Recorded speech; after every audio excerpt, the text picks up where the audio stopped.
arhamar rahimin, farij 'alal muslimin. Satu hal yang perlu kita ingat, setiap kita berdoa sudah Allah berikan pahala dengan doanya tersebut. Orang tersebut sudah berkeinginan untuk masuk bulan Ramadan, tetapi tidak Allah berikan panjang umur. Itu bukan berarti dia sudah menjadi Assalamualaikum warahmatullahi wabarakatuh. Alhamdulillahilladzi wa kafa wassalatu wassalamu ala habibil mujtaba wa ala alihi washabbihi as-siddiqi wal wafa. Ini ada sebuah pertanyaan. Berhubung kita ini kan dalam bulan Ramadan, ya kan? Kita ini sedang suasana di bulan Ramadan. Kita sedang hidup dalam bulan Ramadan. Berarti hari ini sudah Ramadan ke-12. Di mana kita sudah masuk ke dalam hidup dalam golongan maghfirah. Itu berarti fase 10 yang pertengahan ataupun yang kedua. Jadi pertanyaan ini Ustaz, masalah kita ini yang kan ini kita sudah masuk dalam bulan Ramadan. Apakah kita ini termasuk orang yang bahagia, termasuk orang yang mulia, ataupun gimana? Okeylah, kita ini kan sudah masuk dalam bulan Ramadan, kita sudah hidup dengan bulan Ramadan. Bagaimana saudara-saudara kita yang dulu dia minta doa sama Allah, ya Allah, Allahumma barik lana fi Rajab wa Sya'ban wa ballighna Ramadan, sampai dia diinginkan untuk dipertemukan oleh Allah dalam bulan Ramadan. Terkadang dia tidak dipertemukan oleh Allah. Tapi kan bagaimana kondisi orang yang tidak dipertemukan oleh Allah? Bagaimana posisi orang yang hidup dalam bulan Ramadan? Mungkin sekian. Bismillahirrahmanirrahim. Alhamdulillahirabbil alamin. Allahumma shalli wa sallim ala sayyidina Muhammad wa ala alihi washabihi ajmain.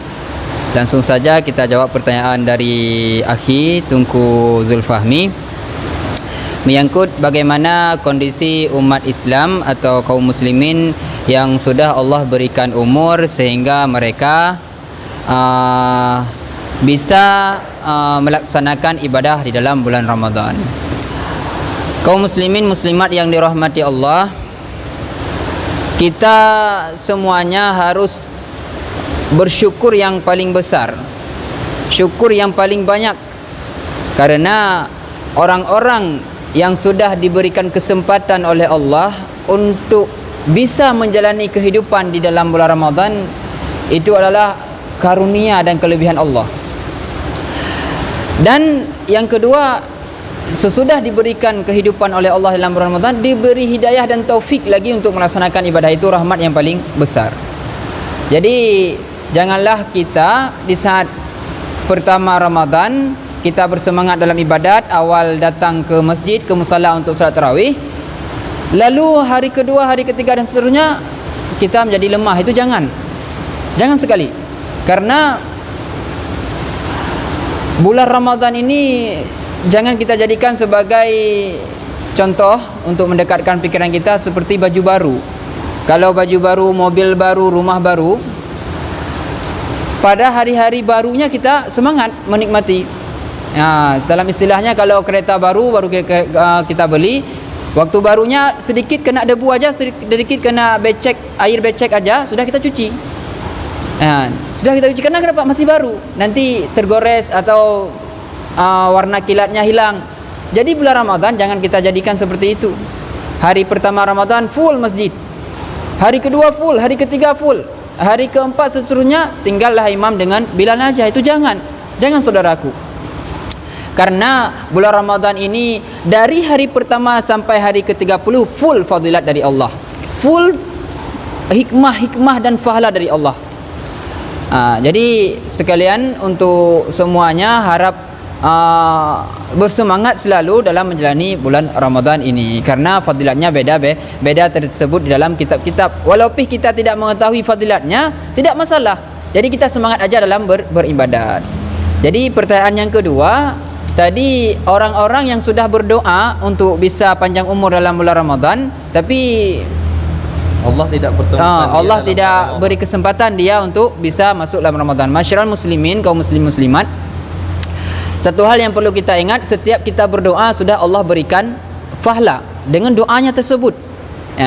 Orang tersebut sudah berkeinginan untuk masuk bulan Ramadan, tetapi tidak Allah berikan panjang umur. Itu bukan berarti dia sudah menjadi orang yang tidak dipilih, bukan.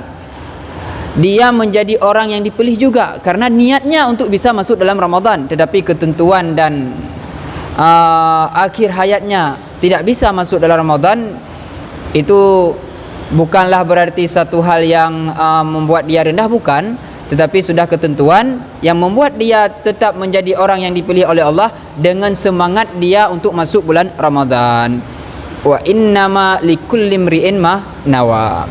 Jadi walaupun dia tidak bisa beribadah, tidak bisa masuk dalam bulan Ramadan karena usianya atau umurnya sudah ditentukan oleh Allah, tetapi dengan niatnya insya-Allah Allah berikan juga pahala orang yang beribadat dalam Ramadan. Dalam satu cerita, ada orang dahulu pergi ke lewat padang pasir. Tahu tak padang pasir di Indonesia, di Aceh tak ada padang pasir. Jadi padang pasir dia lewat, dia orang miskin. Lalu dia berkata dalam hatinya, seandainya pasir ini jadi harta bagiku, akan kusedekahkan semuanya. Pada saat dia meninggal, Allah berikan pahala dia sebanyak pasir tersebut, padahal dia tidak bersedekah dengan yang demikian. Karena kenapa? Wa innama likullim ri'in manawa. Dengan niat Allah berikan dia pahala yang begitu besar. InsyaAllah kita yang sudah hidup jangan sia-siakan kesempatan bulan Ramadan.